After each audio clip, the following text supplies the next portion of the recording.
লন্ডনে উন্নত চিকিৎসা শেষে ৪ মাস পর আজ দেশে ফেরার কথা ছিল বিএনপি চেয়ারপারসন ও সাবেক প্রধানমন্ত্রী খালেদা জিয়ার। কিন্তু হঠাৎ করেই সিদ্ধান্ত পরিবর্তন হয়। একদিন পিছিয়ে আগামীকাল মঙ্গলবার দেশে ফিরবেন খালেদা জিয়া। একই সাথে তার এই যাত্রায় পরিবর্তন হয়েছে এয়ারলাইন্সেরও। এ নিয়ে সবার মাঝে যখন কৌতূহল, তখন সামনে এলো চাঞ্চল্যকর তথ্য। কেন ৫ মে দেশে আসলেন না খালেদা জিয়া, জানাচ্ছেন সহকর্মী শাহাদাত রিফাত।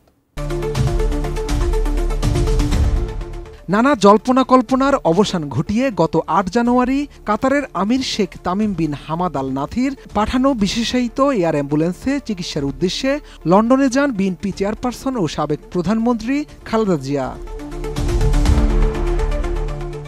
যুক্তরাজ্যে উন্নত চিকিৎসা শেষে প্রায় ৪ মাস পর আজ ৫ মে দেশে ফেরার কথা ছিল সাবেক এই প্রধানমন্ত্রীর। প্রথমে জানা গিয়েছিল বিমান বাংলাদেশ এয়ারলাইন্সের সাধারণ একটি ফ্লাইটে দেশে ফিরছেন খালেদা জিয়া।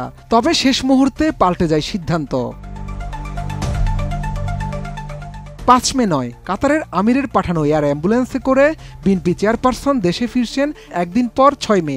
তবে এ নিয়ে নানা মহলে এখনও চলছে আলোচনা। বাংলাদেশ বিমানের ফ্লাইটে ফেরার সব প্রস্তুতি চূড়ান্ত হওয়ার পরও কেন সিদ্ধান্ত পাল্টাতে হলো? প্রাণ সসের মাখামাখি টেস্ট নুডলসকে করে তোলে আরো ইয়ামি, আরো জোস। প্রাণ সস, সসের বস। বিশ্বস্ত একটি সূত্রে জানা গেছে, বিমানের ফ্লাইটের নিরাপত্তা নিয়ে শুরু থেকেই ছিল নানা শঙ্কা, যে কারণে প্রস্তুতি নিলেও বিকল্প নিয়ে ভাবছিলেন বিএনপি নেতারা। পাশাপাশি বিমানের নিরাপত্তা নিশ্চিত করতে প্রস্তুতি চলে, সেখান থেকে সিদ্ধান্ত পাল্টাতে হয়।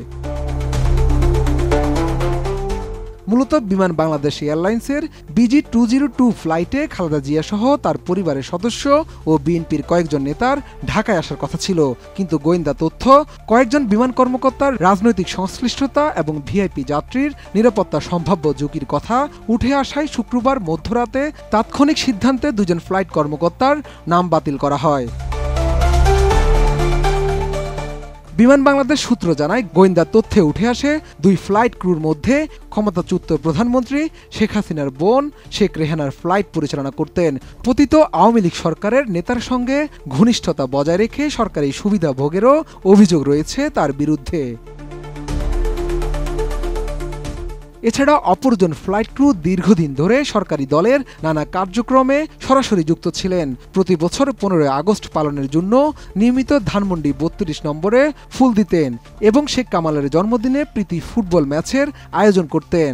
শেখ রাসেল দিবস পালনেরও অন্যতম উদ্যোক্তা ছিলেন তিনি। মূলত এসব তথ্য প্রকাশের পর বিমানের ফ্লাইটে আসার ঝুঁকি নিয়ে বিএনপির সংশ্লিষ্ট দায়িত্বপ্রাপ্ত নেতাদের চিন্তা বেড়ে যায়। ভারত পাকিস্তানের পাল্টাপাল্টি আকাশসীমা নিষেধাজ্ঞার বিষয়টিও বিবেচনায় রাখা হয় সংশ্লিষ্টদের তরফে। বিমানের ফ্লাইটে এমন ঝুঁকি বা শঙ্কার বিষয়টি কাতারের কর্তৃপক্ষের নজরে আসে। এরপরই তারা বিশেষ অ্যাম্বুলেন্সটি পাঠানোর দ্রুত সিদ্ধান্ত নেন।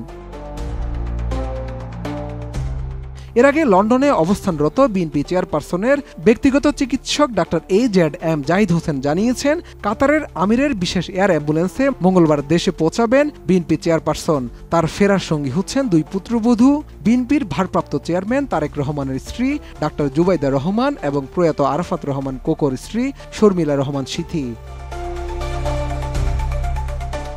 শাহাদাত রিফাত, ATN নিউজ, ঢাকা।